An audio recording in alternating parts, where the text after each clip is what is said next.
Iran Israel युद्ध में गरजते हथियारों और बेतरतीब मारकाट के बीच रूस ने अमेरिका को चेतावनी दी है कि वो भूलकर भी ईरान पर हमला करने की ना सोचे। रूस का मानना है कि अगर अमेरिका ने ऐसा किया तो इससे मध्य पूर्व में अस्थिरता और बढ़ जाएगी।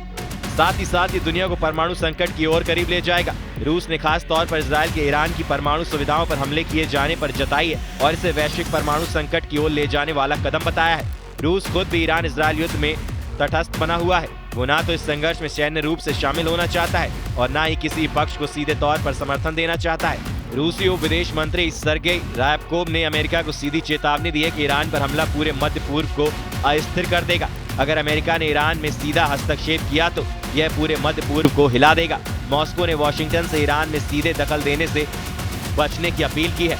रूस की विदेश मंत्रालय की प्रवक्ता मारिया जखारोवा ने इजराइल द्वारा ईरान की परमाणु सुविधाओं पर हमले को वैश्विक आपदा की ओर ले जाने वाला कदम बताया।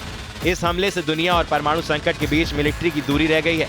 न्यूक्लियर फैसिलिटी पर हमले हो रहे हैं। अंतर्राष्ट्रीय परमाणु एजेंसी ने इस नुकसान की पुष्टि की है। पूरी दुनिया कहाँ है पर्यावरणविद और वैश्विक समुदाय? क्या उन्हें लगता है कि रेडिएशन की लहरें वहां नहीं पहुंचेंगी? याद कीजिए 2011 में जापान के फुकुशिमा परमाणु हादसे में क्या हुआ था। रूस ईरान का पुराना सहयोगी है। ऐसे में इजराइल और अमेरिका के हाथों ईरान की बर्बादी रूस को कबूल नहीं है। रूस के राष्ट्रपति व्लादिमीर पुतिन ने साफ कर दिया है कि किसी भी हालात में ईरान को अकेला नहीं छोड़ेंगे। उधर रूस के राष्ट्रपति व्लादिमीर पुतिन का कहना है कि हमारे देशों के बीच विश्वास का स्तर काफी ऊंचा है। हमारे ईरान के साथ बहुत अच्छे संबंध हैं। हम इस दिशा में काम जारी रख सकते हैं और उनके हितों को सुरक्षित कर सकते हैं। मैं इस समस्या विवरण में नहीं जाऊंगा क्योंकि इनमें कई पहलू हैं। इन सभी बातों पर इजरायली और अमेरिकी पक्षों से चर्चा हो चुकी है। हमने अपने ईरानी मित्रों को कुछ संकेत भी भेजे हैं। पुतिन ने आगे कहा कि यह सभी के लिए उपयुक्त होगा कि वो मिलकर रास्ते तलाशें जिनसे यह संघर्ष समाप्त हो सके। इससे जुड़े सभी पक्षों के बीच एक समझौता हो सके ताकि एक तरफ ईरान की शांतिपूर्ण परमाणु गतिविधियों से जुड़े हितों को सुरक्षित किया जा सके और दूसरी तरफ इजराइल के उस हित की भी पूरी तरह रक्षा हो सके जो यहूदी राष्ट्र की बिना शर्त सुरक्षा से जुड़ा है।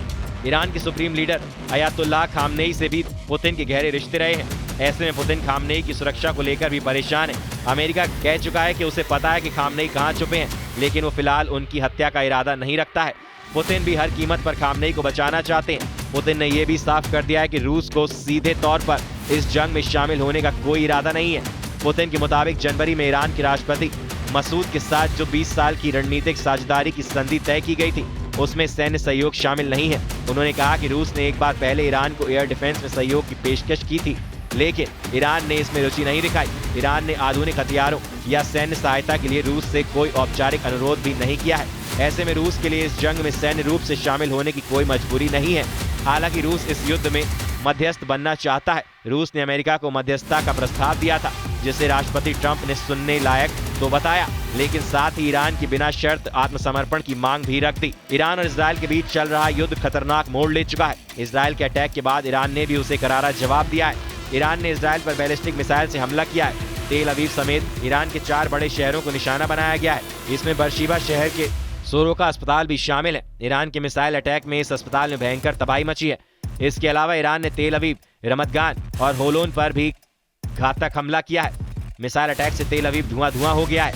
कई इमारतें खंडर बन गई हैं। लोग जान बचाने के लिए बंकर में छुप रहे हैं। जानकारों का कहना है कि इजराइल ईरान संघर्ष मध्य पूर्व में रूस के हितों को नुकसान पहुंचा सकता है। सीरिया में शहर अल असद के पतन के बाद रूस ईरान के रूप में अपना एक और साथी खोना नहीं चाहता, लेकिन सच्चाई ये भी है कि इजराइल और ईरान के बीच गोली कड़वाहट से रूस को अप्रत्यक्ष रूप से फायदा भी मिल सकता है, जैसे रूसी तेल की कीमतें बढ़ना, चीन में रूसी तेल की मांग में इजाफा होना और अमेरिका का फोकस यूक्रेन से हटना। लेकिन मिडिल ईस्ट में फैले तनाव के बीच इजराइल ईरान जंग को लेकर रूस के राष्ट्रपति पुतिन का बड़ा बयान सामने आया है। रूस के राष्ट्रपति पुतिन ने कहा है कि वो ईरान और इजराइल के बीच मध्यस्थता के लिए तैयार हैं।